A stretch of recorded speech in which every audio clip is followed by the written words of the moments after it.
अगर अच्छा लगे तो हमारे YouTube चैनल को सब्सक्राइब करें।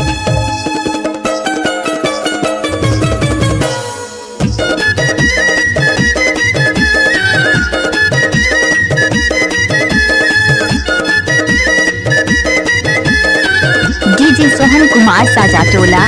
ये अपन दिल के मोबाइल में लगा ले रानी रे सिम के तरह, अपन दिल के मोबाइल में लगा ले रानी रे सिम के तरह। कया नारकली रे बे मैं सलीम के तरह, कया नारकली रे बे मैं सलीम के तरह। अपन दिल के मोबाइल में लगा हो मेरा जरे सिम की तरह, अपन दिल के मोबाइल में लगा हो मेरा जरे सिम की तरह।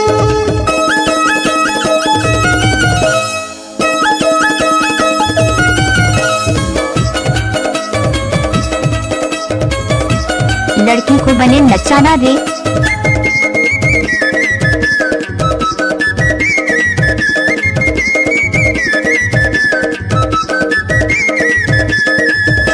Mix by DJ Sohan Kumar Dhruve. हाँ जान तोला जाना था जहान तोला माना था, क्रिया खवाले वो परान तोला माना था, क्रिया खवाले रे परान तोला माना था।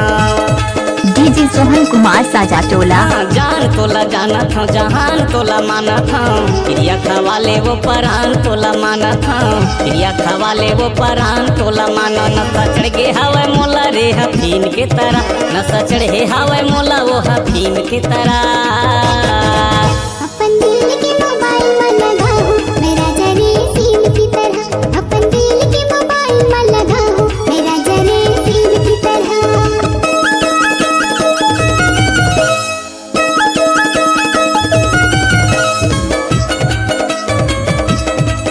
सोहन कुमार साजा टोला वाले को I love you.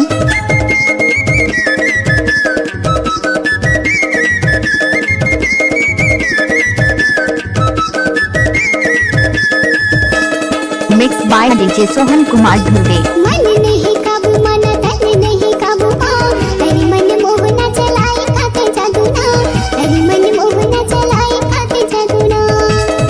DJ Sohan Kumar साजा टोला। मन नहीं काबू मन तन नहीं काबू तेरी मन मोहना चलाए खाते जादूना, तेरी मन मोहना चलाए खाते जादू। तेरी गुनगुनावा तोला मैं हर गीत की तरह, तेरी गुनगुनावा तोला मैं हर गीत की तरह।